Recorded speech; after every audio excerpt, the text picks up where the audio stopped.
Wait for it. Wait for it, and we're live. Hey, all you crazy sci-fi and fantasy fans. It's time for your daily dose of shenanigans over here at the Blasters Blade podcast. Just a couple of nerdy veterans, a Stabby chaos coordinator, and one chief shenanigator geeking out over our science fiction passions and fantastical fantasies. A place where magic is king, the sky is the limit, and space is the place. We are the podcast that puts the fun in dysfunction. So without further ado, we're going to let our guests introduce themselves to our listeners of yours at home. And we're going to start with Mr. Bill McUisdean, and I probably butchered it, but at least this time I tried. You did butcher it. It's McUisdean. McUisdean. Okay. But can you introduce yourself to our listeners of yours at home? I am Bill McUisdean. I'm a writer, which, means my nights are filled with caffeine and regrets that I will carry with me until the day that I die. Self-loathing. You left that out. Mm-hmm. Plenty of Yeah. self-loathing. Mm-hmm. I never did get out of the emo phase. Yeah, you can market it as, I don't know, dark something or another. I'm Edgy. sure you can make it Edgy. Edgy. Mm-hmm. Yeah, I'm real edgy. I have a knife somewhere around here. There you go. Oh, there you go. You're almost there. You got the dad jokes, so that's a start. But no, I write a sci-fi pulp adventure series over on Substack called Zorn. That is spelled Zulu, Omega, Romeo, November, Echo. .substack.com. It's a fun time, and I mean, my editor doesn't have an issue continuing to be my editor, so I assume it's good. I'm just going off of professional opinions here. Or your check never bounces, and that's always a plus. That too. That too.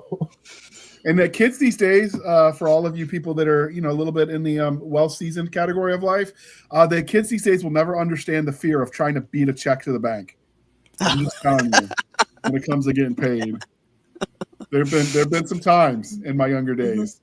Or my favorite when I was enlisted in the Army. Some guy thought because he still had checks, he still had money. Oh. I'm like, that's kind of not how that works, but okay. I can see why he would think that, but yeah. Yeah, but those are the guys that got the 30% interest and thought they got a steal of a deal because the sergeant major told them so. The retired sergeant major who always suckers the E1s. It's kind of a rite of passage. All right. I think every sergeant major gets kickbacks from the local auto dealers is what I think. Probably. It's a conspiracy by Big Auto. All right. Next, we have Miss Jana S Brown. Sometimes she cosplays as Jena Rey, and sometimes other voices that she won't tell us about. Well, LaVoice now has the LaVoices in your head, so I can't even pull that joke anymore. But yes, I am Jana S Brown. I write science fiction, urban fantasy, and other stripes of fantasy under the pen name Jena Rey. And as JR says, I write other things under other pen names. I'm also recovering from what is probably this year's strain of COVID. It's something nasty. My child brought it home from junior high. Thank you very much, child, because school is a petri dish. So I am currently a very low alto. And if I start coughing, it is not dinosaurs, it's me, and I will try to hit the mute button as quickly as possible. Unlike Bill, I am too old to have those kinds of regrets. The kinds of things that I regret is not going to bed early enough, because then I wake up and go, ow, how did I hurt myself doing this? And I, too, like John Hammond, are going to create a park that eats people because I think it's a great idea. They had it coming. I mean, when it comes to germs, they got it right in Aliens. Nuke it from orbit. It's the only way to be sure. There's truth to that. And moving from, she was in the little elementary school, 300 kids. They did mix it up or whatever, but now she's gone to the 1,200 kid junior high middle school thing. And the germs are real, man. And boy, it knocked our entire family for a loop. And yuck. But I'm here. All is well. Keep going. As you were. He lives! Ish. All right. And next, but certainly not least, we have Miss Melissa McShane, the war mistress herself. Hi, I'm Melissa McShane. I am naturally a low alto, and I am coming to you from India, where the weather is slightly foggy, and it's going to be an overcast, beautiful day. It's always a beautiful day when the sun's not shining down to kill us. And I write fantasy of all different varieties, contemporary fantasy, historical fantasy, whatever strikes my fancy. I'm currently publishing the War Master series, Lit RPG Fantasy Adventure, and I am happy to be here. Well, I mean, if we're going to do what we sing, I guess, I learned the key of watermelon. So it's a little known secret. If you don't actually make any noise, but you mouth watermelon when you were in a choir, no one can tell you're not singing. That's right. Mm-hmm. I learned That's that in youth stuff as a kid. And there's a reason nobody wants me to sing. They gave me an instrument like the bagpipes, and because I couldn't sing that way, so it was for their safety. You sound worse than bagpipes when you sing. Wait. Bagpipes sound awesome. What are you talking about? No, I'm seriously love bagpipes, but I was just trying to make the funny point. Mm-hmm. All right. I mean, next you're going to tell me it's a skirt and not a kilt, and then we'll have to, make your body disappear. What it's not? No, it's I not. will sell tickets for them to debate that because All right, I want lads, to hear it. you're walking a fine line. It's All a right, kilt. They're huge pieces of cloth. It's kilt. Yes, but it is not a skirt. It's not a skirt. No. So, all But right. when you spin, it does the girly skirty thing. All I'm just saying is I have bony regimental knees. and All right, boy. I've got bony knees. There you go. And when I was in the bagpipe band and the pipe band in college, and we played an old folks home, that little old lady did pinch my butt. Yeah, that's Oh. not surprising. So that's got to be a sign of something, or she's demented and blind. Who knows? I wondered if that's why my dad got involved with the pipe and drum corps in Collierville lately. Could be a possibility. All right, since we're doing accents, LaVoice in your head, Michael LaVoice, can you introduce yourself to our listeners and viewers at home? Hi, I'm sci-fi and fantasy author Michael LaVoice, aka LaVoice in your head. And I write sci-fi and fantasy under the name Michael LaVoice, not LaVoice in your head. That's the name of my YouTube channel and my TikTok channel, where I discuss all things pop culture, sci-fi, fantasy, and other geekery. I have a really good time over there. I am the author of the Galaxy's Most Wanted series, most recently the Gladius League series. And we just found out last week that my publisher, Chris Kennedy Publishing, definitely wants to pick up the new Sarcom series that Kiwi author Peter Stanley and I have been working so diligently on. So hopefully that will be coming to print within the next, we'll say 3 to 6 months. Great. Now, I will say you have done very well with the Kiwi. You have taught him and trained him well. He no longer calls us at like 4 a.m. because he doesn't know time zones. That's right. I do get the occasional late evening buzz, and then he remembers and he disconnects very quickly. Like I won't see it. I graciously offer my unsolicited military opinions to just about anybody who will ask. And so he has reached out on occasion. It's just the time zones that are the issue. Right. And last, we have the lovely Miss Teri K. Job, who also has lots of voices in her head. Oh, yes, and sometimes they come out on mic. Teri K. Job, and I can be wherever on the scale you want. They're not on me. Oh, sorry. Audiobook narrator, fledgling author. I've decided to bump myself up from baby author in a few Potty training was hard, anthologies but you and got there. aiming for more. I said potty training was hard, but you got there. Yes, I did. It's all about stemming the verbal diarrhea. Absolutely. And so we obviously, if you're reading the title, dear listener, we're doing a retro movie review for Jurassic Park, a classic, a movie that was ahead of its time. But before we do that, because once we get started, I do not want to interrupt us. We're going to do a little bit on the religion question, and then we're going to start with a ad copy read earlier than normal. And hopefully Jana does not die as she reads the ad copy for her anthology because, germs and stuff. We're going to manage. Because we are affiliate marketer and sponsored by the Coffee Brand Coffee Company, when you watched the lovely Jurassic Park to refresh yourself for this movie, was it coffee or tea? And how did you take it? And we're just going to go round robin. LaVoice in your head.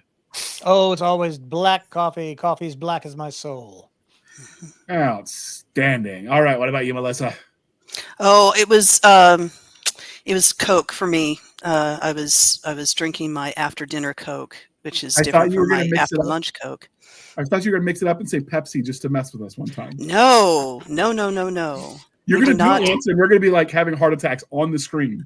Yeah, I'll have to be crazy. I'll drink Pepsi if I have to, but it's always Coke. Yeah. That's how we know it's the doppelganger. That's right. This is how you will know if I've ever been kidnapped. You'll see me drinking Pepsi, and it will be, my signal to the rest of you. And if there's like time travelers that come in from like alternate dimensions or something, and we want to know which one is the real you, this could be like our safe word. That's true. Yes, absolutely. Mm-hmm. Like, we got to have plans, we got to be prepared for these kinds of things. That's right. You never know when that's going to happen. All right, Jana, what were you drinking when you were watching this? Not bourbon, I hope. No. I was drinking bone broth. I cooked floats. I cooked chicken out all day and made it into chicken noodle soup. And then I was drinking broth because it feels really good and it helps to, replenish electrolytes and all that kind of stuff. So I was drinking really, really healthy stuff, hoping to make sure that I could speak on this show. So. All right. Next, what about you, Bill? What were you drinking when you were watching this lovely, lovely movie? I was drinking water. Boring, but okay. I am boring. Teri's going to hit it out of the park with this one. She's going to say something really, really cool. I was drinking chamomile tea with a little bit of sugar and lavender. Ooh. Very nice. I had two beverages with me. I did have the lovely coffee. I like it with the I've been drinking it lately, the plain just dark roast with salted caramel flavoring and whole milk. It's been really good. What is this caramel of which you speak? It's caramel. Whatever. I don't actually hear a difference, but that's what happens when you're hard of hearing, which is why you're deaf and colorblind. That's sad. I mean, I wasn't always deaf. I just got blown up too many times. That's true. But other than that, I had a blast in Iraq, so it's all good. More than one. I was drinking, and I found a new soda at the Wegmans. It is Ibn Ern. It's a Scottish soda. It's got like orange creamsicle flavor to it. I will get a picture of it, and I will share it on the Blasters and Blades Discord and the Blasters and Blades. I didn't know the Scots drank anything but whiskey. Well, some of them do. Apparently, maybe when they're kids or something, before they're old enough for whiskey, like at 2 or something. What do you mean when they're kids? They put that shite in the bottles. Go on. Maybe. I cannot confirm or deny, mostly because I don't want anyone to sue me. All right, and so as I air this beautiful cover, we have the anthology Ashes and Embers, an Opal Kingdom Press anthology, which is sponsoring this episode because Jana is so gracious. So, Jana, are you up to reading this, or do you need to drop the ad copy and I will read it for you? I will read it, and if I start coughing midway, just give me a second and I'll be back. Though I will point out that our war mistress herself does have a story in this anthology, and it's very, very good, particularly if you know anything about Pokemon. And the rest of you, get me more so that we can, we can talk about this with other anthologies. Let's go right to the ad copy. From the ashes, something new rises, fierce, strange, and unforgettable. In this anthology of speculative fiction, the Phoenix takes flight in forms you've never imagined. Protectors, objects of mass destruction, sentient stars, and lives forged in fire. Across fantasy, science fiction, and the surreal, these original stories explore what it means to end, to begin, and to choose transformation. Featuring award-winning authors and bold new voices, Ashes and Embers offers a soaring journey through destruction and hope, memory and magic. Come to the flames, rise from the ashes. Nice. I'm fairly proud of that ad copy. That's very well nice. done. Well done. We're going to just take a moment and ooh and ah over that image. It's kind of cool. That cover's great. Right. And then we're going that's a fantastic cover. Who did the cover? Me. Very good. Very nice. Thank you. Yes, I am cheap, and therefore I had to go and learn how to do at least enough basic cover design to do the anthologies. Because there are some things in my own covers that I will never ever try to do by myself, because the level of complexity, the level of digital art and stuff that is needed to get them right is well outside of my artistic ability. But for anthologies, I can generally manage. You're lucky everything's outside of my artistic ability. I mean, I can draw stick figures with the best of them. Absolutely. Yeah, I can do that. Is that your comic strip I've been seeing on Facebook? Stick Vet. Have you seen that? It is not. No. It is hilarious, and I laugh at it. It is hilarious. I love it Nice. so much. I relate to every single one of them. They're awesome. and irreverent, so I appreciate that as well. Absolutely, as veteran humor should be. Yeah, if it's clean and family friendly, it's probably not veteran humor. Probably not. Mm-hmm. But we do try to be clean and family friendly here, so I will save that for, I don't know, After Dark or something where we talk Later. about grown-ups. Later. Right. You keep threatening us with an After Dark episode, but it's never happened. I mean, I only have so many hours a day, and Jana kind of wants me to write the books that we're doing together. Oh, well, there's that. Yeah. She kind of cracks the whip, and she gets really mad when I don't deliver. She's like, "You promised me 2,000 words today," and then it's just. And I tell his mom. Because the does. most effective thing I can do is tell his mom, because she's also his business person. And so she looks at him and goes, JR, you have to write the words so that we make the money. And the whole thing works out really quite nicely that way. I am a well-trained monkey. I can say that. That's true. All right. So with that out of the way, while I contemplate my poor life choices, we're going to dig right in. And so first, obviously, we're here to talk about Jurassic Park. It was directed by Steven Spielberg. The screenplay was written by Michael Crichton, the author of the novel that generated the movie. For a budget that cost $63 million in 1993 dollars and earned $1.058 billion US dollars. I would say the return was a lot. I could use some of that. I mean, heck, even $63 million from 1993, and I'd take it. Now, because I could still probably buy a Big Mac or something. It has a runtime. Yeah, just one. Or one college textbook. There you go. It's duration of 127 minutes with a release date of June 9th, 1993 in Uptown Theater or June 11th, 1993 US wide. So I'm guessing the Uptown Theater was the premiere. I couldn't find anything out about that. But generally, when they have the two release dates, one of them is like a premiere and then the general distribution. It was distributed by Universal Pictures, who does a lot of movies. And then for the ad copy of the time, an industrialist invites some experts to visit his theme park of cloned dinosaurs. After a power failure, the creatures run loose, putting everyone's lives, including his grandchildren's, in danger. Now, I don't know if that was the ad copy of the time, because when you get older movies, it's hard to find. That was from the IMBD, and generally they're close-ish to what was out there, because they got a lot of history buffs and nerds and such that do that kind of stuff. But does that ad copy work for everybody? Yeah. Works for me. Sure. Yeah. Okay. And with that, now we are going to dive in where we're going to have the absolute joy, the absolute pleasure of watching the movie trailer from 1993. Are you guys all ready for this? You got your popcorn ready for this trailer? Totally. Oh, I knew I forgot something. Right. Time machine. Jump in the time machine.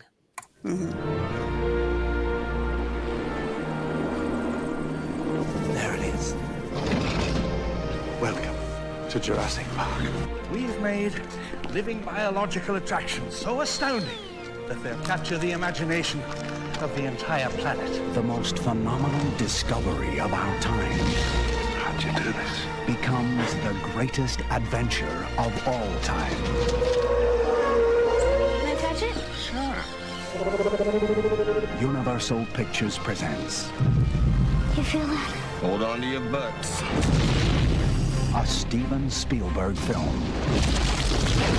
Senses are failing all over the park. Yeah, that's nice. Gotta go. An adventure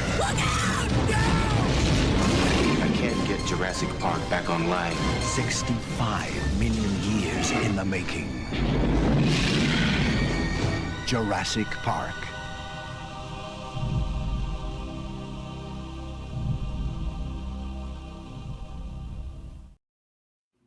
All righty. So what did you guys think? Would that trailer have made you want to watch it? If that was your first Oh, I would yeah. have gone anyway. Mhm. I'm a massive Crichton fan. I've been reading him forever. And when I heard they were turning that into a movie, I was ecstatic. So yeah, I was like one of the first people in line when it hit the theaters here in Memphis, and had to see this movie, and never looked back. They made a lot of changes, and that's okay, because you have to do that for a film. But some of the changes were good. I liked that, some of the changes. Spoiler alert. I mean, it's an old movie, but I like the fact that Hammond survived in the movie. because in the book that wasn't the case. Yeah.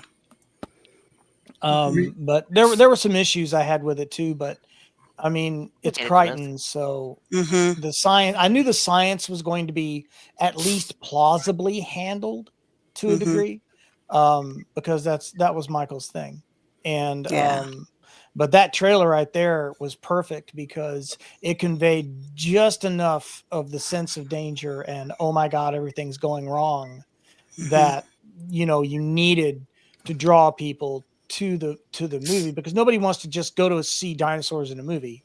They want to see everything going wrong with dinosaurs in a movie. So yeah, and the novel is Crichton's. I mean, I'm also a huge Crichton fan, and the novel is one of his. He used to do this thing where he would write it as if it was true. And so the introduction to the novel is all about this company that he invented. It's not real, but he makes it sound like this is a real thing that could happen, and that adds to the pleasure of reading the book. And then you go and you see the movie, and he's taken that out because there's no way to put that on film. You just can't. And so knowing that he had a major hand in the screenplay was kind of fun for me, because it's like he could see it both as a novel and he knew what it needed to be as a movie. And that was just really impressive to me, that he could turn his own book into a movie, because you don't see that very often. Maybe William Goldman. He's one of the not too many writers get that difference though. Yeah. I mean, there's a lot of they us really that don't. We have a problem sometimes. Well, what about this scene? What about that scene? And it's like, dude, you're making a movie that's going to be 6 hours long. James Michener, looking at you. Anyway, but he understood the media well enough to pen a screenplay that worked and still carried all the main concepts that he needed to over. Yeah. Yeah. And one of the most brilliant things with the trailer and with the movie altogether is they got John Williams to do the soundtrack. And that soundtrack regularly shows up on the list of the top 10 movie soundtracks ever. I mean, okay, a whole bunch of John Williams stuff. That list is pretty packed. It's like 8 John Williams, one Danny Elfman, and one somebody else. So those lists are always packed with them. But this one shows up really high, and there's good reasons for that. Because you hear that opening, and you go, this is promising a thing, the same way that the soundtrack for Star Wars has that promise. He promises things in the soundtrack, and then they chose really good visuals to go with that. But that soundtrack pulls you through that entire trailer in a way that I'm like, I have to see this because I'm emotionally involved and I don't even know for sure what's going on. So I think that was brilliant. You put together, it's Steven Spielberg, who had done a lot of good things before this that I was interested in. It's Crichton as the writer and the screenplay. It's John Williams on the soundtrack. I'm sold there. And then they got some really great actors doing great things. Yeah, sign me up. We saw it in the theaters. My grandfather took all of the kids for Thanksgiving because he was a very, very smart and very, very kind man, and left our parents back to do Thanksgiving things at home and to play card games. And he took all of the kids and bustled us all off to a movie theater. So here's my grandfather, who is 6'4" and built like a mountain. And at that point, there would have been about 22 grandchildren, ranging in age from 8 and up. And they're all gathered around him. And so you can imagine what the jump scares were like as all 22 of us were freaking out and all trying to pile on top of Grandpa. It was great. And I still vividly remember this movie because it was that soundtrack, and it's all of us in this dark theater with my grandfather, who is the one thing that is keeping us from peeling up two and a little bit. They're 10-seat rows, so it was about 3 rows worth of corned beefs, just all right there, and we're into it and crawling the walls, and he was able to just calm everybody there. He had it under control. I'm not sure that all of the attendees thought he did, but he had it all under control. And so that's my connection with this movie, that soundtrack, and my grandfather surrounded by 20 some odd grandchildren all watching this movie for Thanksgiving. Fantastic. So what about the rest of you? Where did you find the movie? Because I remember watching it as a rerun. I found it on HBO because, HBO back in the day would show the same movie like 100 million times over and over again. And so I had stayed home from school one day sick. And so you can only watch Rambo so many times before you need another movie. Yeah, I know. I watched Rambo 1 through, I think it's 3 or 4 of them. And if you watch them back to back, you realize his scars move around his back. Yeah. We found that out. My son got into them, and the one who's at Fort Campbell now, and so I bought them on DVD. We got the whole collection, and we started noticing little things like that. Hey, wasn't that scar over there? But oh my gosh, you're right, it was. And so because of that, I'm like, oh, dinosaurs. I like dinosaurs. Let's do this thing. And then from there, I was hooked. I got the books because I watched the movie. Good. There you go. Okay. Yeah. And I didn't know this at the time, but knowing that he was involved in the screenplay makes it, I think, even cooler. Because sometimes you're like, I don't know if you guys read the book, The 100 series. They talked to the author about that series when it became I want to say HBO did it, but I don't remember. Somebody turned it into a mini series. It was the CW, wasn't it? It might have been. And they asked the author what she thought about some of the changes, because they made some very big changes to the characters and some of the plot. And she said she just accepts that it's the same general idea with some of the same characters, but it's a different story because it's told on a different medium. And if it makes people, oh, by the way, then want to go read her book, she's happy with it. You kind of have to accept that at a certain point in time, like there is differences and you have to allot for that. I like knowing that those differences were accounted for because the guy that wrote the book also did the screenplay, which I did not know at the time. Yeah. So what about you, Bill? When did you discover Jurassic Park? So I initially watched it when I was in high school, and I believe that was when Netflix was still doing their DVD rental things. Or maybe it was when the rental store here in my town was still open and existing. I don't remember exactly. All I know for sure is that I watched it on DVD at my grandparents' house, and at the time, I was unimpressed. And before anyone says anything, no, it was not because of the special effects. Everyone, when I say things like I did not like the Christopher Reeve Superman movie, people are always like, oh, but it was so innovative. It's special effects. Blah, blah, blah. I don't care. I like classic Doctor Who. I don't care about the special effects. It was the story that I found uninteresting at the time, but on this rewatch for this review, because even if I've seen something before recently, I want to, if I'm going to do a review like this, I want to watch it again so that everything's fresh in the head. Yeah, after watching it on for this show, I was sitting there like Thanos, like, perhaps I judged you too harshly. Okay. What about you, Teri? I was a little young to see it in theaters. I would have been about 6 in 1993. But my mom worked. Yeah. But my mom would bring home movies from the library. Now. Huh? Oh. You're not making any friends now. Well, I'm sorry. Hey, but let me finish here. My mom would bring home the movies from the library. So I saw it on VHS, probably not long after it came out on that medium. I watched a lot of movies that I probably should not have watched at that age. Like Face Off. That scarred me. Yeah. But yeah, that is a good movie, though. I'm just going to put that out there. Movie. That's Kids fair. need to be traumatized. That is also they true. have to watch Optimus Prime flatline on a hospital bed. It's good for them. But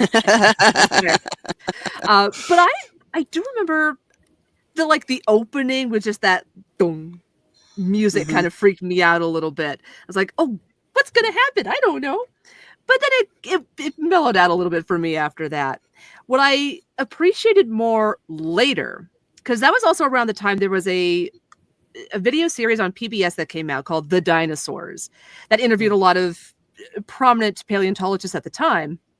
And I found out later that one of them, Jack Horner, was one of the consultants for Jurassic Park, which I thought was super cool. Okay. Well, I just did a fact check of myself. And so I mentioned I stayed home sick and I watched it on HBO because I thought that's what I did. But I did a quick AI Google search thingy where it does the Wayback Machine very quickly. And it says it wouldn't have hit HBO for any form of television in the 90s. So I likely watched it from an HBO or from a Blockbuster rental because we did that a lot too. But I definitely watched it when I stayed home from school because I got sick of Rambo after the 12th rerun. And so Jana is telling us we were all babies because what we were doing in 93. But, what are you going to do? All right. LaVoice, did you say where you found it? You mentioned that you liked it, but did you say where you first found Jurassic Park, the movie? Yeah, in theaters when it came out. I was fresh out of the Army in '93. And I didn't know you were that old. Dang, Michael. Yeah. It's I couldn't resist. all the Watch fat, yourself. the wrinkles. Yeah. So anyway, no, yeah, in '93 I was out of the Army and just ecstatic because Crichton was one of the guys I'd read while I was deployed for the first Gulf War. Somebody sent me a bunch of his books. I read that, The Great Train Robbery. I think Timeline was out, the Andromeda Strain for sure. And then plus, of course, the Xanth series Up to Date by Piers Anthony. Somebody sent me that. I was like thrilled.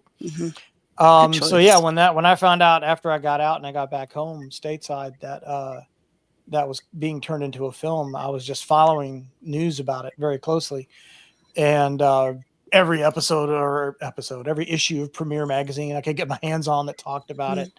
And so, yeah, I was like one of the first ones. Me and my crew back home were the first ones in the line at the theater for this. We're like, oh, got to go see this. It's a must. Yeah. Like knows like. What can I say? Dinosaur watching about the dinosaurs. Absolutely, man.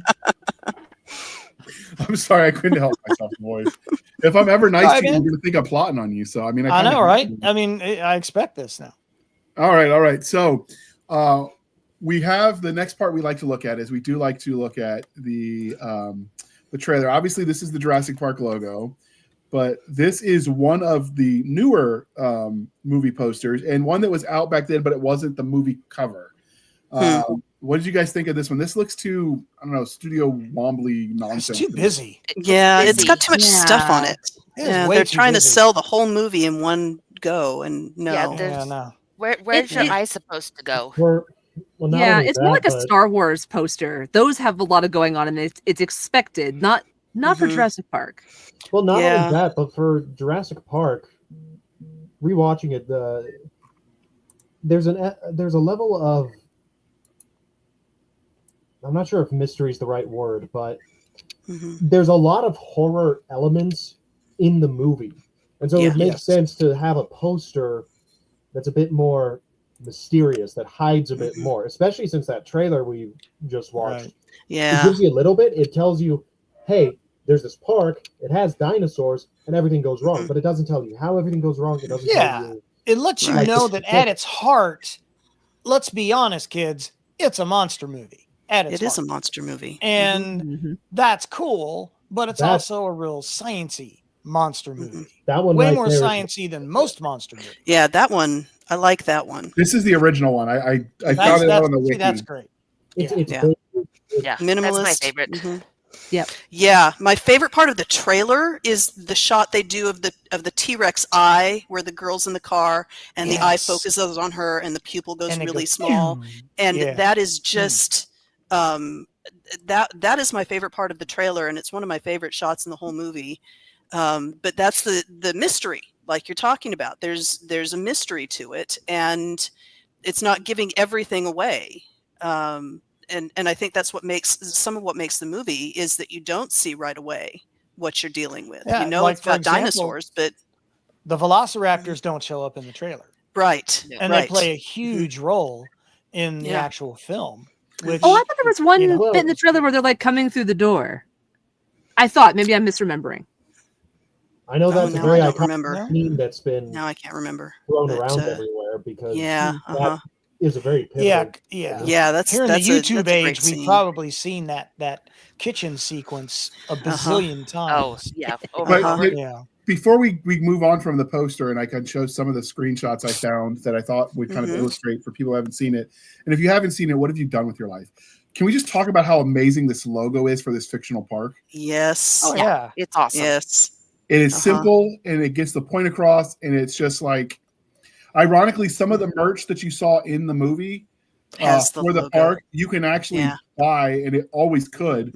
They had merch for the movie in the park as merch. So they product placed themselves, which I thought was just genius. But it also, I love the let's talk about the font for just a second. Nick isn't here, so let me be the art critic here. Okay. Let's talk about the font for just a second, because it looks very African. It makes you think of a safari park that you may have heard of or been to. It's very Busch Gardens. It's very, and I think having that aspect of the logo with the skeleton is just, it conveys a whole lot, but it also retains a lot of mystery, because as we know from the film, the dinosaurs are alive, but the logo for the park doesn't really convey that, does it? No. And I like that a lot. And I wore this, I had the t-shirt and I wore it till it literally disintegrated. I need to replenish that and get another one. Because it's just iconic. This logo is recognizable even without the font. And also the parody of it for Alapalooza was amazing, by the way. One of my favorite song parodies of all time, Jurassic Park. Okay. We appreciate your artistic insight. Thank you. He'll be here all week. Don't forget to tip your waiter. So this is one of the scenes that I saw when I first saw this movie, and I just, as the little boy in me was just like, oh, this is awesome. But even watching it now, like when this movie is a couple years old, it ages well when you compare to some of the crap they've got out now, and it holds up. Not all movies from the 90s. Yeah, no, that's true. This really holds up. This is actually, ironically, this is the scene that I had the most trouble with scientifically, because, and it was the same thing with the books, because I was like, okay, but how do we know they were so visually, oriented? Right. How do we know? This is all guesswork. A lot of this was guesswork, and they addressed it in the film. I'm not saying they didn't. It's like, oh, look, they really do move in herds and stuff like that. That was great. But the whole T-Rex build up and the Velociraptor hunting patterns build up, to me, was like, you're kind of guessing. You're farting in the wind here, buddy. You don't really know this. And so this scene in particular was the one that I was like, yeah, but. And then I had to shut up and enjoy the movie, LaVoice. Yeah, because there's so much they don't know, and you're right. I mean, they're always making conclusions, and my daughter was watching it with me, and she would say that occasionally. She's like, we don't know that, but they have to do something, for the movie. If you've got live dinosaurs, you have to make some conclusions about what they did. So it has to be enough plausible that you don't burst out of it completely, but there's still that if you wanted to sit down and look at this and say, well, maybe not, that's one thing, but they had to do something, or it wouldn't have been a movie. They couldn't have had live dinosaurs if they didn't make a conclusion. Well, and one thing it has going for it is my cats will do the exact same thing. If I have the toy they want, you want it? They want it? Yeah. Go get it. Well, and the most important thing, I think, when we get to this, especially when we're trying to combine really science with the thriller kind of thing, is they were consistent about it. They did set it up. They said, we think that this is how, we think that they're driven by this, and then they do it, and we get a confirmation that what they thought really is the case, and then it goes through, or what they thought really wasn't the case, because they said, well, there's a lysine contingent, there's all these things, and that leads to the whole life finds a way. So I do like that, and this probably comes from the writer being there too, is they lampshaded a lot of that to where my give the book its premise was pretty wide open for most of these things, because we don't know. They might be 100% right. So as long as they gave me enough lead up that I felt like they'd thought about it, I was willing to just let it go and have a good time. Yeah.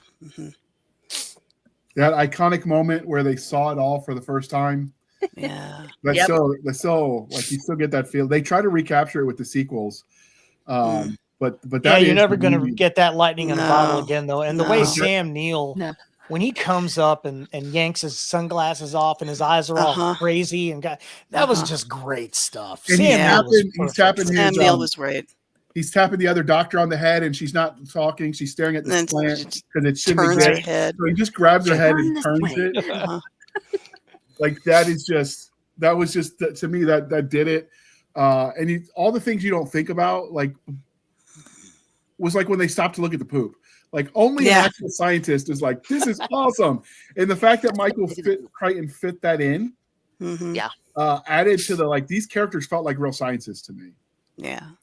Well, and even more so because they were acting with sticks with little things on top of them and outlines. They didn't know what the CGI actually looked like. They were told except for the practical effects. Well, the Triceratops was practical effect. Yeah, the Triceratops was. There were a lot of practical effects, but when they weren't, because there was an interview that I watched when they were talking about that some of it really and truly people were going around with the stick with the dinosaur head on it that was about the right height so that you could look at the thing. And they're like, we're going to fill this in with CGI. Look impressed.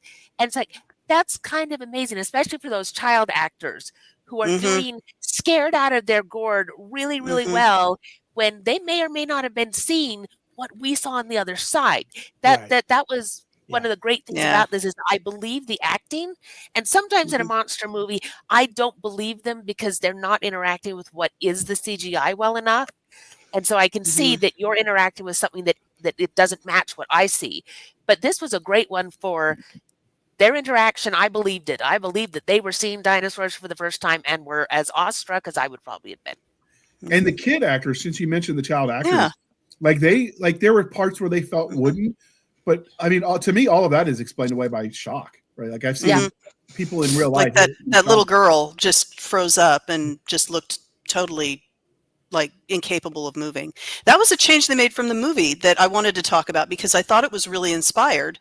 In the book, the two ages are swapped, so the boy is older. Yeah. And so they changed that. They still made her a sports fan, but the little kid being obsessed with dinosaurs, I bought that more than I did an 11-year-old, which is what he is in the book. They're still interested in dinosaurs, but they don't have that jaw-dropping wonder that little kids get about dinosaurs. So I thought that was a really good choice. And you see that when he's following the doctor around and he knows and he finally is like, kid, what car are you going to be in? And he's like, whichever one you're in. Yeah. And of course, then you see the female doctor whose name is escaping me at the moment.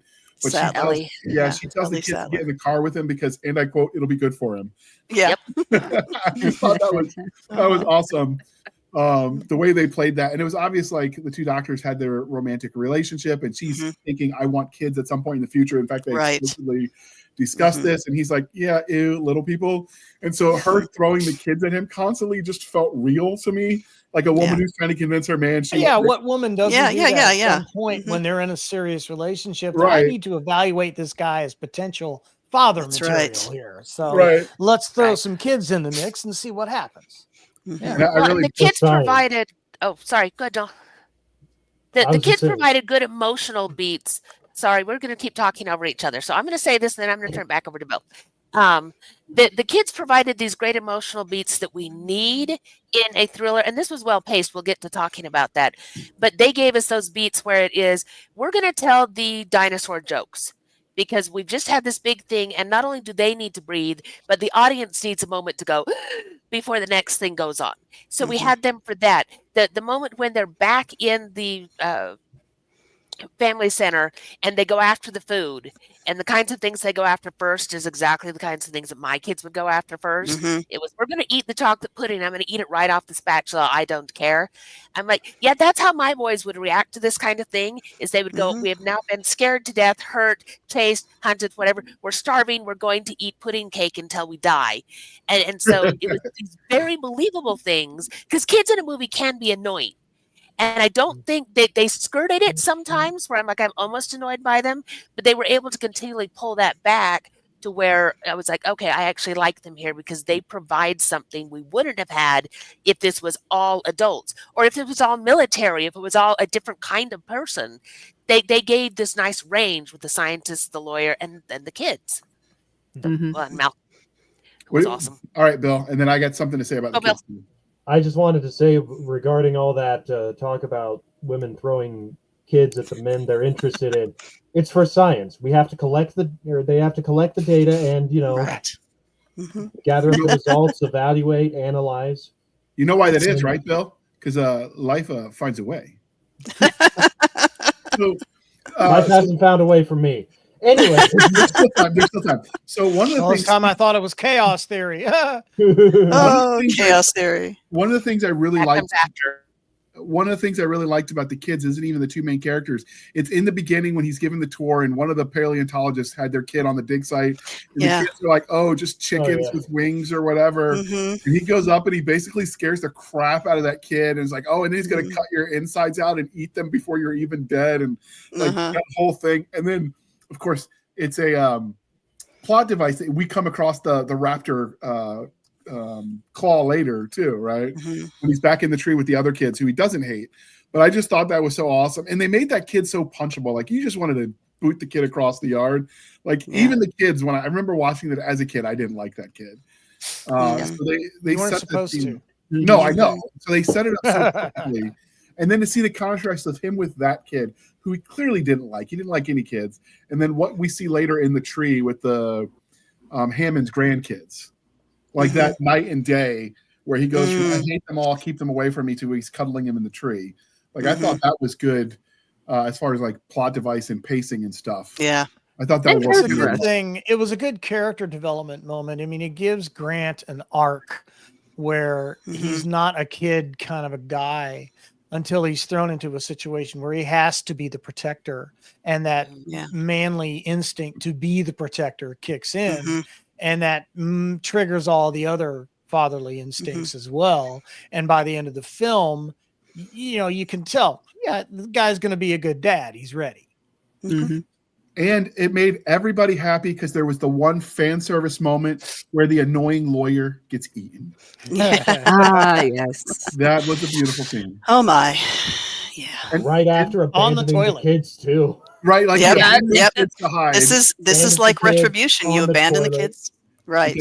Chaos theory, right? And that is one of the most quoted lines. I don't know if it was in the book, but the line "Life finds a way." Yeah, it's in the book. In every media thing afterwards. That was so iconic.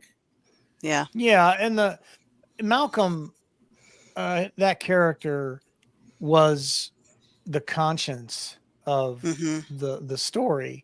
And his whole take on, you were so preoccupied with whether or not you could, you never stopped to consider whether or not you should, which is the other big famous line from, and I'm paraphrasing because I don't remember exactly how he said it, but that was the gist of it. Close. Yeah. That was the whole point of the story.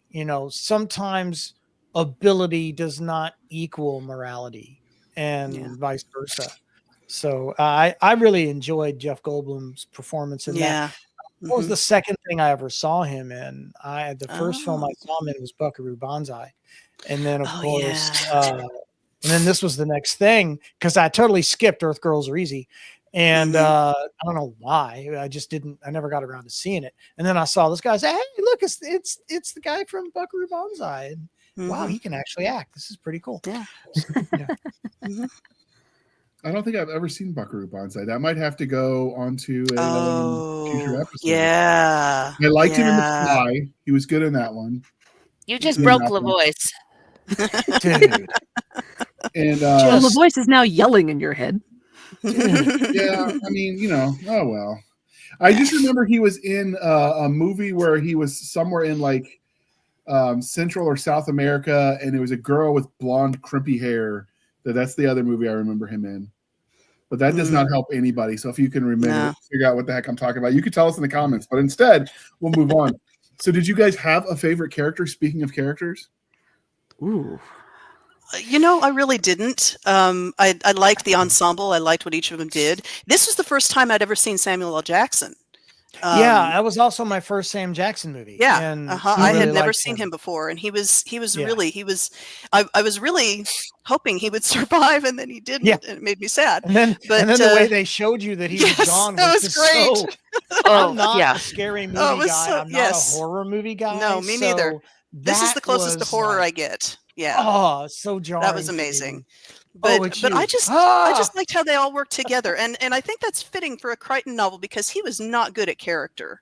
I mean, he was really good at a lot of things, but character he just didn't ever character have development that. Was always a challenge for him. Yes. And, I think to be fair to Mr. Crichton, he improves with character development when he has a shorter time frame in which to tell the story. Because I've noticed that film adaptations of his novels are generally the characters come across better than they do in print. I think you're right.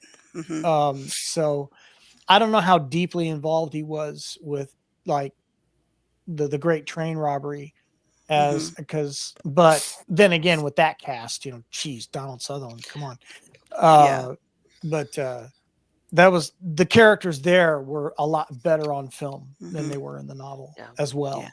So and the visual storytelling versus, like Melissa says, he can't put in all of those details that show up in the book because there's no place to put them in film. Right. I felt that way watching the 13th Warrior too. There were so many things he put in the book that there was no way to show them in the film because there are things going on inside somebody's head. There are things that was such a better title than the original. Companies, yes, all that kind of stuff. So they have to lean on characters because that's what drives that visual medium when they're doing it right versus letting the CGI drive it. Because they need to connect us to the characters, and then they want us to stay with the characters for the journey. We often want that in novels too, but we'll give you a little bit more going off into left field.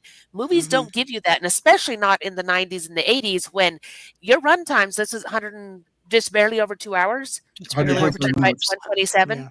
So just barely over 2 hours. That you have to keep a tight running time, and that's a lot of things to put in there. So you have to accomplish a lot with everything they say, every visual. And that means relying on characters. And then there's the fact that Crichton adaptations tend to stick closer to the source material than a lot of adaptations are known to do.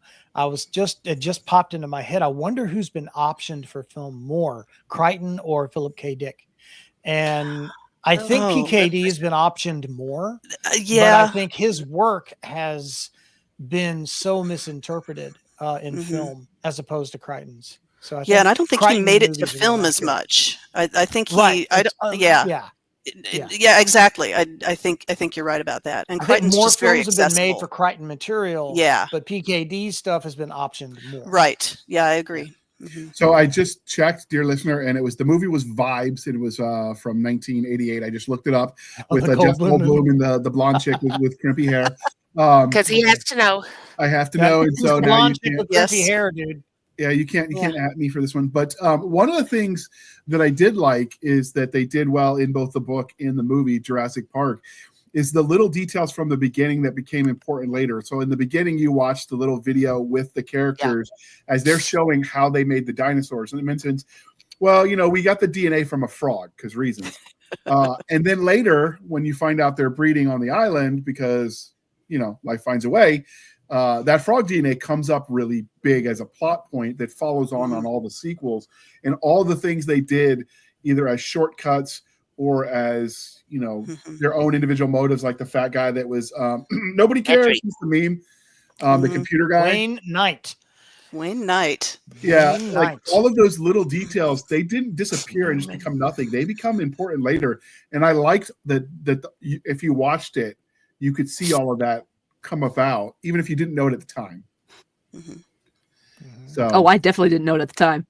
I was either. too young to be paying attention. I was like, why do I care about these guys on an island having pie? I want to see dinosaurs. And can we just talk about the entire war crime of the guy putting shaving cream on that pie? Oh yeah. Yeah. Oh, that was so mean. I was So just wrong. Oh. If nature didn't get justice for us, like I'm just saying, we maybe string that guy up by his toenails. It was a waste of perfectly good pie. Yes. But he did give us the gift that keeps on giving. That scene is in so many memes. Yeah. See, nobody cares. Nobody cares. Did you guys have a favorite scene in this show? Well, I already mentioned mine with the Tyrannosaurus eye just outside that's my favorite. Mine was the guy getting eaten in the lavatory, if you want to go on British, or the bathroom. I like seeing the lawyer get his. Yeah, I love the one where they're in the Jeep, they're in the gas-powered Jeep, and Malcolm's all hurt, so he's turned around to see the dinosaur coming after them, and he's going, faster, must go faster, because that would be me. It would be, find some way, get out. I just realized what mine is. I just realized what mine is. objects in mirror may be closer Yes, than they yes. appear. Iconic, that man. whole Iconic. escape Well, so is really well done. speaking of that, Jana, when he's like, "Don't move him," and then you see the dinosaur, "No, move me, move me." Yeah. Like all the first aid Do rules, the we don't medical care. stuff Let's to not go. keep Yes. the dinosaur. Yes. That's my favorite's probably around that area too, where Malcolm's alone in the van, and then the water starts. He's like, I feel like I'm in danger here. Come on, let's go. Okay. Ow! So right around that same scene is my second favorite one, and then Bill, we're going to have to get you your favorite. Was when they keep trying to beat the car rolling down the tree, and they finally make it, and then the car lands on top of them anyway, but it's okay because they went through the window. Like that whole progression of like angsting in slow motion as they're trying to make their way, and he's trying to like coax this little kid who's like scared out of his mind and wants to freeze up. Like, no, dying would be bad. Let's keep moving. That whole sequence was both hilarious and tense and believable with the reaction of the kid. Yeah. So, what about you, Bill? Well, I'm a little distracted at the moment because the cat keeps trying to dig her claws into my thigh. Oh no! Aww. Yeah, I feel it all right now. I have But she cats, loves so you. So, do you have a favorite scene in Jurassic Park?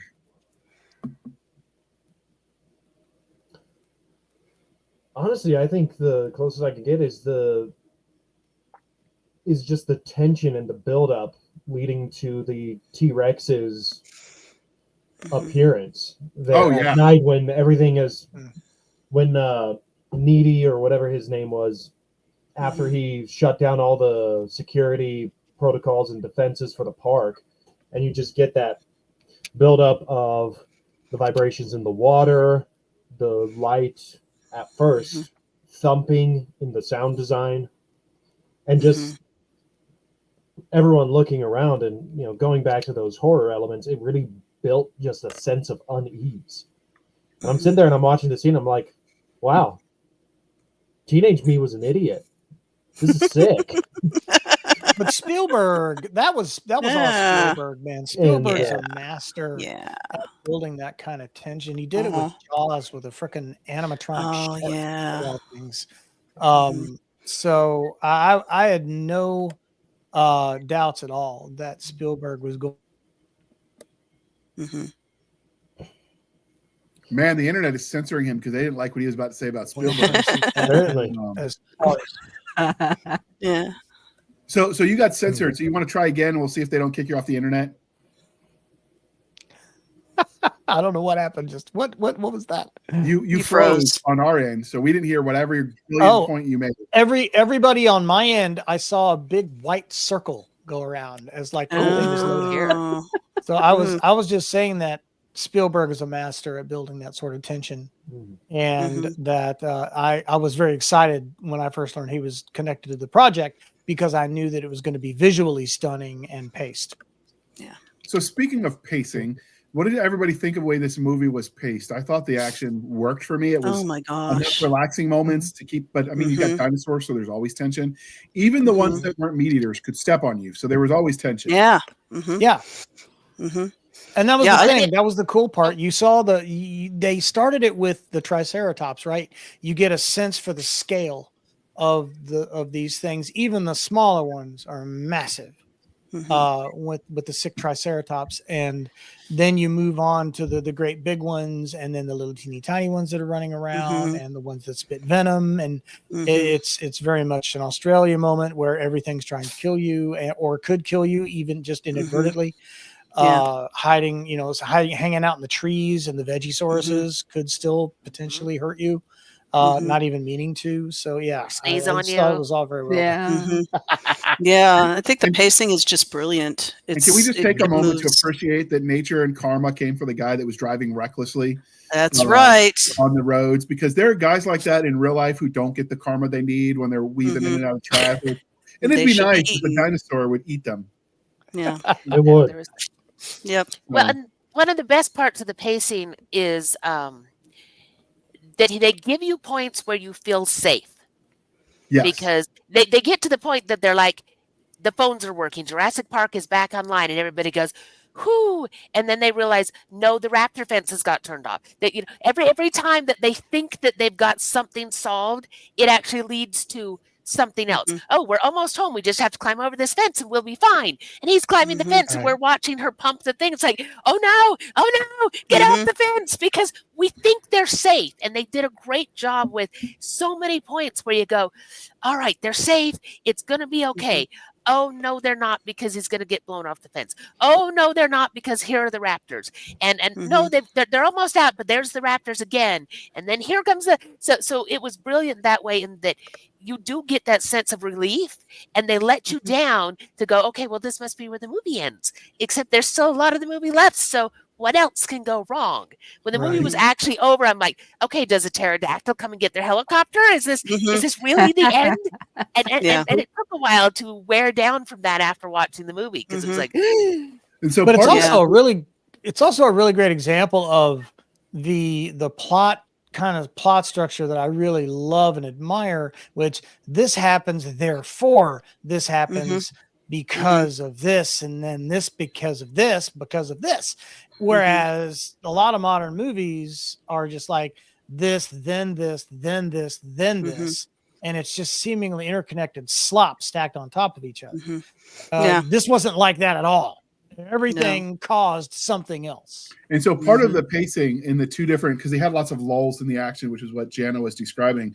Part of that is the one where we talked about at the fence, where we first see the T-Rex and the lawyer gets eaten and all that stuff.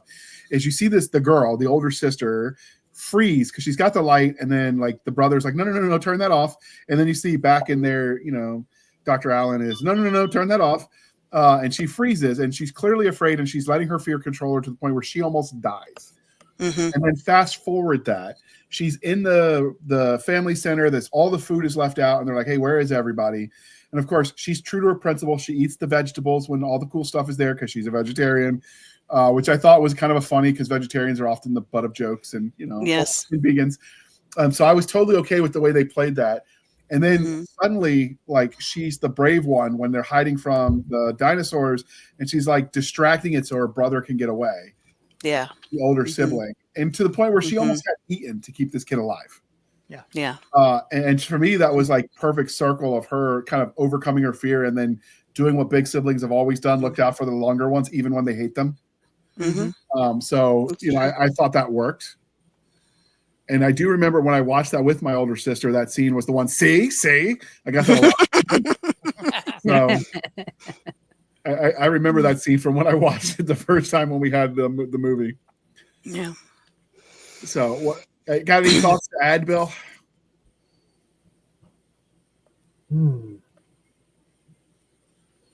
Yeah, in terms of basing, pretty much what everyone else has said covers it. It establishes a nice sort of rhythm with how it goes about telling the story. Even, especially, I forgot about the prologue scene in this movie, where they're putting the new raptor into the attraction, and that sort of sets the mood for the entire movie, because you know things are going to go wrong, but also going to the therefore storytelling. It's also why the entire movie happens, is because one of the workers became lunch. Or I guess I should say a midnight snack. Yeah. The lighting in the scene. And so it just really gets that nice... Yeah, it just has a real nice rhythm to it, honestly. There was a lot of heavy foreshadowing, and the way the game warden set up the story about the new addition to the Velociraptors, and how she took over the pack and killed a bunch of the other ones until there were only 3, and they became this almost force of nature after that. And then of course they get loose. Yes. Clever girl. You know. And they also set up their intelligence. Like, they've tested every spot in the fence, but never the same spot twice. Right. And they're Utah Raptors, which makes them even cooler, because the basic raptor is teeny. Utah Raptors are those 4 to 6 foot monstrosities, and they were found here first. And Yeah, so every time we watch that, it's like, those are our raptors, the big killers. Makes us so happy. Shout out to the book Raptor Raid by Robert Bucker. Woo! Miss Melissa likes Do you to- guys have a sports team named after those? You totally should. We Don't do. we? There's one of the schools Who's has the one. raptor? The raptor. Oh, there's somebody. I'll look it up. You talk. Okay. Mm. I will say that since Jana keeps telling the rest of us how young we are, we can ask her confidently, what did the Utah Raptors look like in real life? Were you around? Oh, wow. Would you like me to speak to your mother, young man? Hey, I'm older. With her, so LaVoice and I are older than Jana, so don't go there, I'm about young to say, punk. you know. Mhm. I know Beat me that about my I did. age again, I'll beat you with my cane. We do I know, have My a icon's Utah below his on Raptors. my screen. I can poke him incessantly. There you go. I had never heard of velociraptors before Crichton, and that was I don't think they were very well known at the time. So it was really cool because this is a real dinosaur, but it's new. I mean, the T-Rex, everybody knows about a T-Rex. Everybody knows about Apatosaurus, T-Rex, Brontosaurus, Triceratops, Triceratops. Those are all which familiar, you know. but the Velociraptor was completely new, completely unknown, and completely terrifying because of that. So I thought that was really effective. This is the closest I'm going to come to a horror movie. I'm not a horror movie fan, but I think the horror movie elements of it are part of what sets it apart from the rest of the Jurassic World, Jurassic Park series, because they never recaptured more that. action-oriented thrillers. Those are aren't more they? action movies. Yeah. The pain is a little different in the subsequent films. Yeah. So That makes them different. So what did you guys think overall of the plot of this movie? Hang on before you move forward, because Okay. I found it. So there is a baseball team called the Ogden Raptors.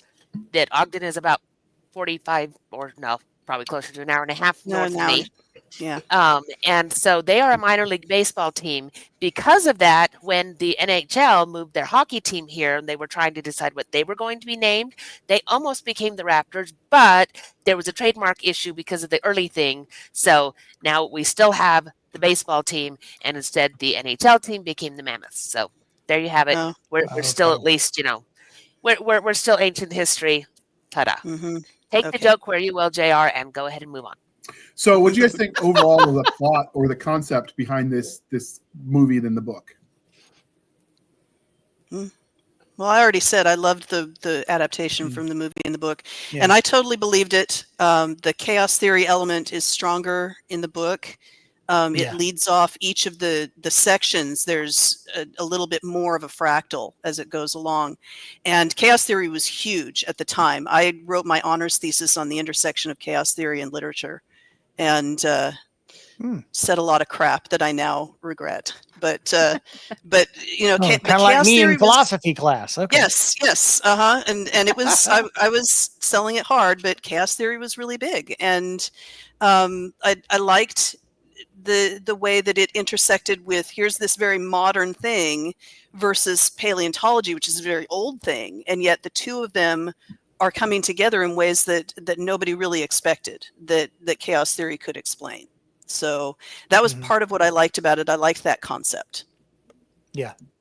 Teri, what about you? Did you like the overall concept behind the bringing dinosaurs to life and all that? Oh yeah, that would have been if that had actually been a real thing. I think I knew at the time, man, but we could never afford to go to a place like that. But that'd be cool if we could. So I definitely enjoyed the general idea. Maybe not the things going wrong to the extent they did, but the general idea, absolutely. And now we're actually trying to do that with the woolly mammoth. And they did the dire wolves at this point, sort of. And of course, when they all gets announced, everyone's like, there's literally 6 movies telling you why this is a bad idea. So what about you, Bill? Did you like the overall concept of the Jurassic Park movie / book? Well, I keep forgetting that there even was a book. First of all. Okay. Second, I've never read the book because I keep forgetting that it exists. And It's good. Third, it's a classic blockbuster movie, but it sort of tackles the hubris of humanity in a way. Yeah. You know, I find myself a lot of the times like Malcolm, who pretty much is my favorite character from the movie, just like, you know, maybe take a step back and actually consider, is this a good idea? Before we move forward with seeing if we can do it, just for the sake of doing it. But I mean, everything about it from, the park's safe. Everything's on automation. There's no room for human error. Until a guy that you PO'd decides that he wants to become a corporate espionage agent and shuts everything down. Now you're screwed. Now everyone's screwed, and your grandkids are in danger, and congratulations. Or just the idea of, we can control them because we've been messing with the DNA, except you filled in the gaps with the worst possible kind of DNA to choose just because it was needed and just because it worked. Like it all is the hubris of man, and sort of, I think in a way, the Malcolm's two iconic lines from the movie sort of play into that. You know, you can't control life. Life finds a way, and I'm spacing on the other one. Yeah, you spent so much time figuring out if you could. You didn't think about whether Thank you. Yeah, you don't stop to think. You don't stop to question if something's a good idea because, well, we're the top dogs as a species. Of course, we're going to see if we can do it. Why wouldn't we see if we can do it? And what he's describing and what Jana so brilliantly wrote in the comment section, but her voice is a thing with her being sick. I'm going to answer for her. She pointed out it's called cascade failure is what we saw throughout this movie, the exponential explosion of problems. So obviously this movie takes place in the 90s, right? Like, so some of the world building is already done, but how did you think overall as a movie, world building was handled? I think it was done the pretty thing well. I love. Oh, go ahead, Teri. Yeah, I think it was done pretty well. And one of the scenes that really illustrates that is the dinner that they're having or the lunch they have right after seeing the raptors. And all the scientists and the people that were supposed to come in and say, oh, yeah, this is great, are like, hey, whoa, caution. And then what is it Hammond says? The only one I got on my side is the blood-sucking lawyer who's seeing dollar signs in his eyes. Yeah, I believe that.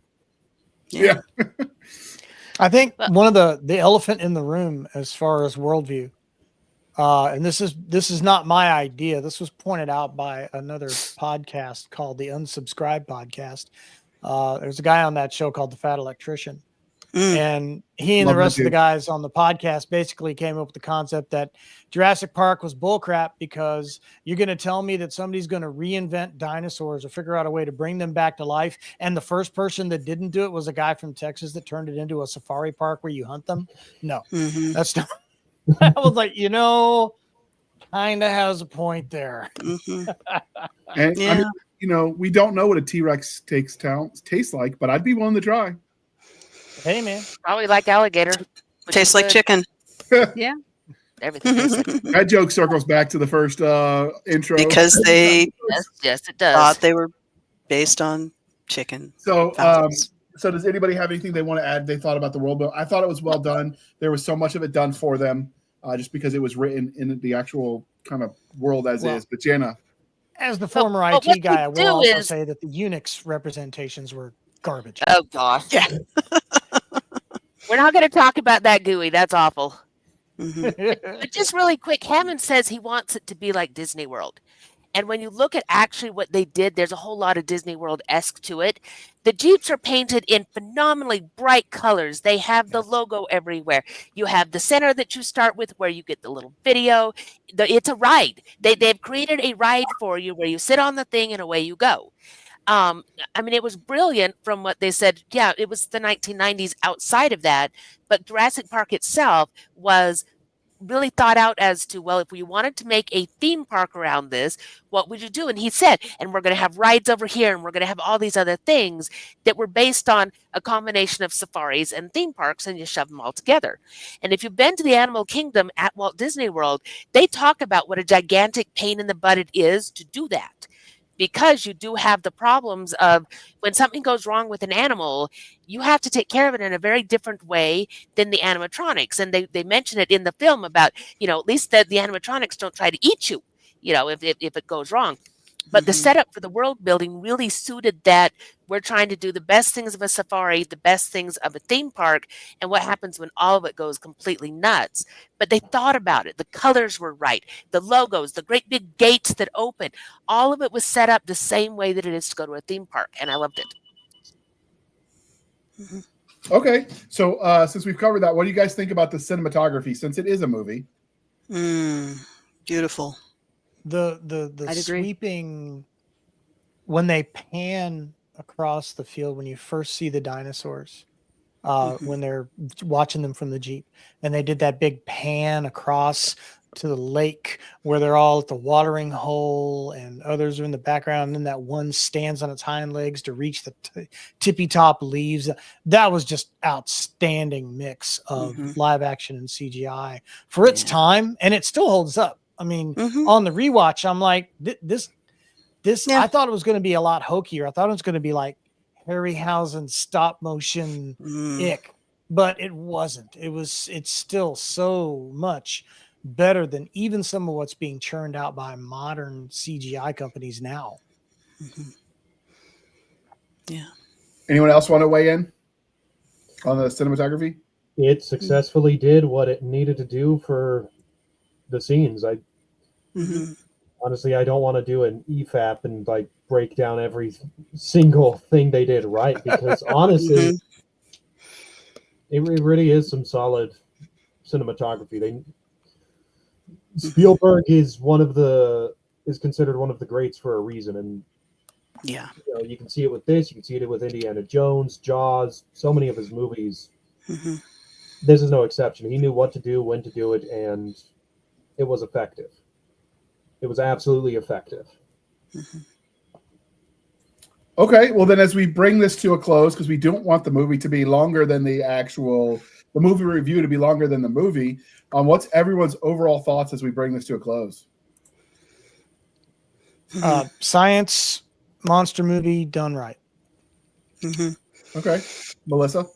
One of my favorite horror adventure films, probably second to Aliens. And I like the connection between, like I said, the old and the new. I like that they took the dinosaurs seriously and that it all looks so real. I mean, I remember seeing it in the theater and thinking, I believe these are dinosaurs. And it's the 90s. We didn't have a lot of CGI at the time, and what we had was not great, but this was still really compelling, and so I liked that blend. I liked everything that they came up with, and I think the only thing that could have made it better is if for some reason it had been an original screenplay instead of based on a book. And I don't know why I think that, because I love movies based on books, but I think that if somebody had come up with this as a screenplay, I mean, that would be brilliant. That they recognize that Crichton had a wonderful book. That's great, because it's true. He has wonderful books. But, and I'm not sure I'm making sense. It was just something that occurred to me, that original screenplays are so rare these days, that having this as an original screenplay would have been maybe even more impressive. I don't know. They're not rare. They're just not used. Okay, that make it to the film, that make it to the screen, I should say. Yes, they're not. You're right. They're not rare. We just don't see the end result as much. It also depends on where you're looking, because there are still a lot of indie movies that are original. The indie movies are at that point definitely, you're having to sift through what's good and what's absolute garbage. Right. So if you look at blockbusters in particular, they're doing a lot of sequels, and so I think that. I have a lot of respect for original screenplays, which is why I like indie film. So I'm not sure I'm making sense, because this is something I'm still working out for myself. But I think the concept is still really brilliant. That the whole thing from beginning to end, the idea that you could bring back dinosaurs to the question of whether you should. So I'm just really impressed by the movie, and like I said, it's one of my very favorites. What about you, Jana? I think there are certain properties, and we've talked about several of them over the various episodes, that they really strike you because you ask us, where were you when you watched this or when you first encountered it? And when you can go right to that place and that memory is so strong, it tells you something that's really important about that property. And like I say, I remember being in the movie theater with all of my cousins. I remember when I read the book, I was visiting my aunt up in the Uinta Mountains, clear the heck at the top of the mountains, and I'm up in this loft room, and it is just raining cats and dogs and thunder and lightning, and I'm reading this book, and I was into it, and my dad comes up at like 2 a.m. and says, "You must stop reading." I'm like, "I can't, it's only 3 more chapters." And that was the kind of impression that this property had on me. What was that I remember those things. It's a visceral experience to go, this takes me someplace, and rewatching it takes me back to those places. And for me, that's what I always want out of a movie that's important to me, is I want to be taken back to that place and those feelings every time I see it again. Every time I hear that soundtrack, I go back to those places where I first encountered it. So my overall is I love it. It's got those hallmarks of something that's going to last. Okay, Bill. Well, my usual barometer for movies I like, I can't say on a family-friendly show, but I can say this: I want to go back in time, find teenage me, beat him up, and take his lunch money while saying, "This is going to my rent, you little," and yeah,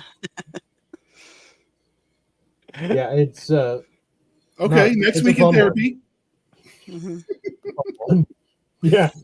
All right. What about you, Teri? It's definitely, and I don't think it's in my top 5, but it's certainly up there for the movies I've seen. And it's definitely a movie that I remember from my childhood and remember liking. And I rewatched multiple times on the VHS that we had. So I remember it fondly and still watch it fondly. Yeah, I like it. I'm a huge dinosaur fan. I always had been. I never really outgrew that. Like, I don't have all the names memorized anymore, and I realize there's no money to be made as a paleontologist, although it would be kind of a cool job to dig up the dinosaur bones. I also realized it wasn't quite as cool as it's made on the movies. It's a lot of icky, dirty camping in the woods with, nothing but you and the bugs. But it does look sexy on TV, so I can appreciate that. And then overall, my thoughts on Jurassic Park, I appreciate that the continuity of the lore across all of the 6 movies is there, to the point where that opening scene in the first Jurassic Park movie where they're all around the water hole, that becomes a prominent touch point in Camp Cretaceous, which is the cartoon for kids that takes place on Jurassic World when they're abandoning it. At the same time, the premise of this was they had a camp on the island. These kids were supposed to be like the first test case campers. And, when stuff hits the fan and everyone has to panic and run, they forgot the kids on the island. So it's Home Alone with dinosaurs. And that scene where they're on the waterhole, that becomes an interesting plot point that they stick to, which I thought was just awesome. So I really, really, I like the continuity of the lore. I like that they didn't treat the fans like they were morons. They seem to respect the fans, the movie, the property. Like, I appreciate that. There are sometimes when you see book to movie or sequels that are made where it's very clear whoever's making it doesn't like the fans or the original source material, and you don't ever get that feeling with Jurassic Park, I don't think.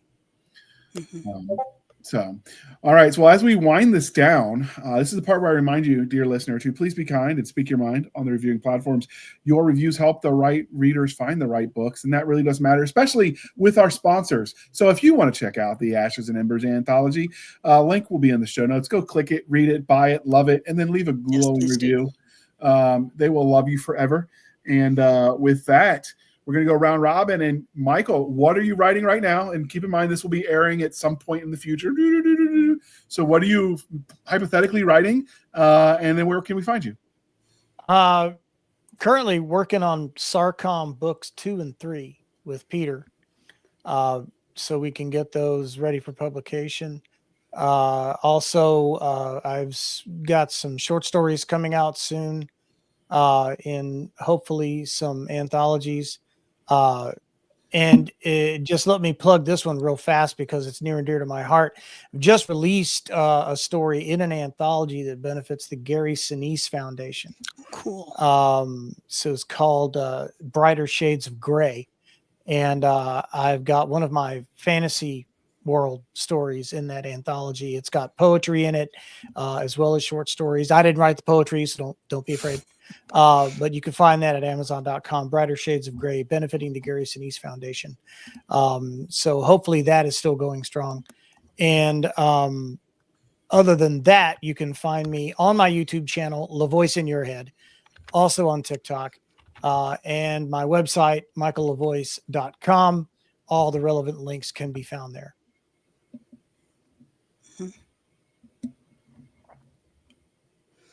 Well, I'll go next since JR is handling a puppy, I'm sure. Yeah, I was muted and then I started talking. I'm like, oh crap, I'm muted. Oh yeah, I got to talk.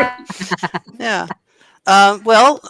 You can find me at my website, melissamcShaneWrites.com. That's where I have a link to my newsletter, which is published monthly, give you some updates and new releases and stuff like that. I also have a storefront at nightharborpress.com where I sell ebooks, audiobooks, and print books.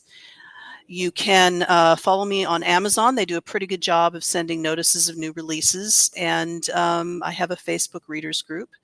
Let's see, when this airs, I don't know what I'll be working on. I have 4 projects that are potentially in the works, and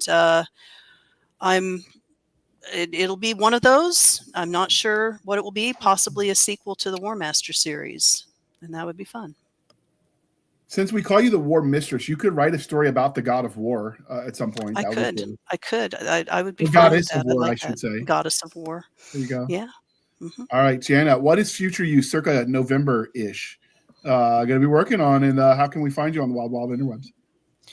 All right, you can find me over at linktr.ee to borrow a JR spelling /Opal Kingdom Press. That's the link tree. It's got all sorts of things in there. I'm still updating those links, but eventually all of the links will live there. I'm not good at hiding out online. You can find me almost anywhere. And what will I be working on then? I'm not entirely sure. I have a ridiculous number of short stories coming out in the next couple of months. It's one of those, again, cascade things where things I've had accepted for the last 18 months are all now coming out somewhere between this month and the end of November. So I'll have like 8 short stories that are all going to pop at the same time just because of the way delays have hit everything.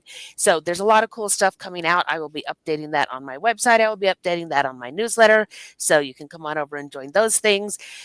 Book-wise, I am working on a science fiction romance right now, trying to work some of the writer's block with my urban fantasy out. So I will either be working on that or I will have figured out what's wrong with the urban fantasy and I'll be back to finishing that series. So there's always something. And we'll probably be doing a romance too, but we'll see. So lots of good stuff. All right. What about you, Bill? Well, I am continuing to work on the Zorn series over on my Substack.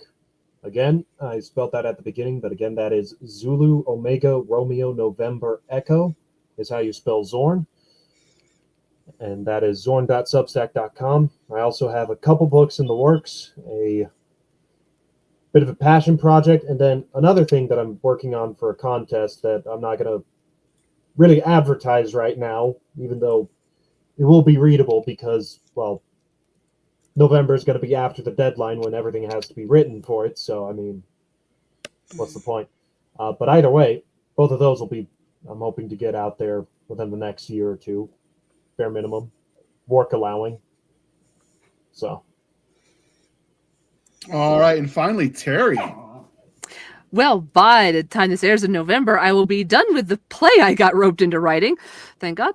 And hopefully back to one of the series I've been working on, either my fantasy, which I'm in the process of editing, or my urban fantasy, which is in the fledgling stage. We shall see. And even cooler, she has agreed to do the audiobook. Hey, Hush Ranger. She has agreed to do the audiobook for the War Hamster anthology that she also has a story in, which was awesome. Although all the stories were awesome, so I'm a little biased because I like everyone involved. And so as far as the rest of us, Go ahead. That's super exciting because this is the first time I've officially read something I've written. I am thrilled to do this. And you're going to read it and be like, how am I supposed to pronounce this? I hate author Teri. And then narrator Teri is going to be like, yeah, hang that girl by her toenails. And you're going to have that existential Possibly, yes. The cool thing is you can always send yourself back to the drawing board. Yes, I can. So send myself a nasty gram email. What'd you spell that way for? All right. And so this is the part where I tell you where you can find us, a dear listener. We are on our Linktree, linktr.ee, Linktree / Blasters and Blades podcast, where we link to all the things, the bits, shoots, the Rumble, the YouTube, the TikToks, the Twitters, the Spotify, the Discord, the Blasters and Blades Facebook group and Facebook page. We have our email, blastersandbladespodcast@gmail.com. Again, blastersandbladespodcast@gmail.com for professional purposes only, people. Save the shenanigans from Madam Stabby Stab over there on the Instagram, the Twitter, and the email. You can support the show by going to buymeacoffee.com/author J.R. Handley.